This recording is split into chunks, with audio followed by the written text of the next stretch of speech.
The National Council of Educational Research and Training, or NCERT, has clarified that chapters on the Mughals have not been dropped from the Central Board of Secondary Education, or CBSE, books. This comes amidst a heated debate on social media regarding the alleged removal of chapters on the Mughals from the CBSE books. In a statement issued yesterday, the director of NCERT, Dinesh Prasad Saklani, said that the claims of the removal of chapters on the Mughals from CBSE books were false and a lie. झूठ है, मुगलों को हटाया नहीं गया। पिछले साल ये रैशनलाइजेशन प्रोसेस हुआ था, क्योंकि कोविड-19 की वजह से सब जगह बच्चों के ऊपर प्रेशर था कि कैसे वो अपनी इतने कम समय में पढ़ाई करेंगे। इसके लिए पूरे देश और समाज से ये महसूस किया गया कि बच्चों का वर्क कंटेंट लोड कुछ टेक्स्ट बुक का कम करना चाहिए। उसके लिए रैशनलाइजेशन का प्रोसेस होता है, एनसीईआरटी करता है, बहुत पहले से करता है जब भी महसूस होती है ज़रूरत। तो पिछले साल भी रैशनलाइजेशन प्रोसेस किया गया, एक्सपर्ट्स की कमेटीज़ बनी और एक्सपर्ट्स की कमेटीज़ ने सारी पुस्तकों को देखा 6ठी से लेकर 12वीं तक। अब जो आपका दूसरा उसकी प्रक्रिया के तहत जो उन्होंने अनुशंसित किया कि इस चैप्टर को अगर हटा देंगे तो बच्चों के नॉलेज में कोई प्रॉब्लम नहीं आएगी और वो उनकी समझ में कोई कमी नहीं आएगी और ये अननेसेसरी बर्डन खत्म होगा, रिपीटेशन करने की जरूरत नहीं है, तो उन्होंने हटाया। आपका जो प्रश्न है कि 12th की किताब से मुगलों को हटाया, गलत है। मैं आपके सामने पुस्तक दिखा रहा हूँ, इसमें देखिए थीम 8 और थीम 9।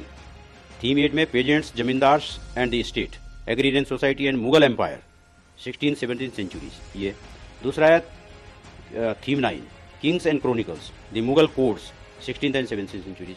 अब आप बताइए, ये इसमें से दूसरा जो 9th चैप्टर है वो हट गया क्योंकि 2 चैप्टर थे और दोनों में मुगलों की बात है। जो पहला चैप्टर 8th चैप्टर है उसमें उनकी पॉलिसीज, उन्होंने समाज के लिए क्या अच्छा काम किया, एग्रीकल्चर के लिए क्या किया, किस प्रकार से किया। तो जब उन्होंने ये चैप्टर इसमें है, अभी भी ये पढ़ाया जा रहा है, एक चैप्टर है, ये ज़्यादा इंपॉर्टेंट है। एक्सपर्ट ने ये महसूस किया कि राजाओं के नाम और उनकी तिथि देने से बढ़िया राजा कौन थे और उन्होंने क्या काम किया ये दिया। बादशाह कौन था, उसने कौन सी पॉलिसी अपनाई, अकबर की कौन सी पॉलिसी थी, अपनी एग्रीरियन पॉलिसी क्या थी, या औरंगजेब की क्या थी, या शाहजहां की, सारा है ना। ये 16th सेंचुरी पूरा कवर हो रहा है इसमें। तो कहाँ से हट गए मुगल? ये जो लोग डिबेट कर रहे हैं ये अननेसेसरी है, गैर वाजिब है, इसकी ज़रूरत नहीं है। और जो नहीं जानते हैं वो किताब देख ले, इराटा देख ले पिछले साल का, एनसीईआरटी की टेक्स्ट बुक जो हमारी वेबसाइट पे अपलोडेड है उसको देख लें और उनको ये लगेगा कि क्लास 12th में अभी भी हम एक बढ़िया चैप्टर मुगल काल का पढ़ा रहे हैं, जिससे कि उनकी नीतियों के बारे में, उनके कार्यों के बारे में पता चलेगा। ये ज़्यादा जरूरी नहीं है कि कौन राजा कितने समय तक, कौन बादशाह कितने समय तक शासन किया। ये ज़्यादा जरूरी है कि कौन बादशाह किस समय में क्या काम किया, और वो सब चीज़ हम पढ़ा रहे हैं, वो हटा नहीं है। तो इसलिए ये झूठ है, गलत है, और जो भी ये चर्चा हो रही है ये गैरवाजिब है।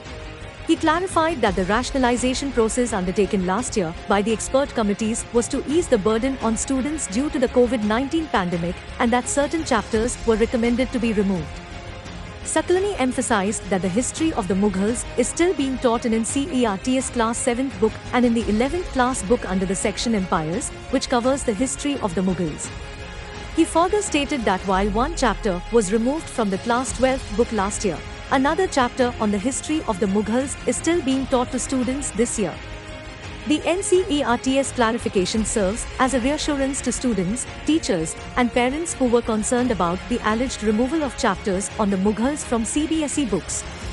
The apex organization responsible for developing and promoting quality education in India has reiterated that the chapters on the Mughals have not been dropped, and students are still being taught the history of the Mughal Empire in their curriculum. The NCERT's commitment to providing quality education and maintaining the integrity of the curriculum is evident in their efforts to rationalize the syllabus without compromising the knowledge of the students. We will keep you updated. Subscribe to Gudgaon Mail and stay tuned.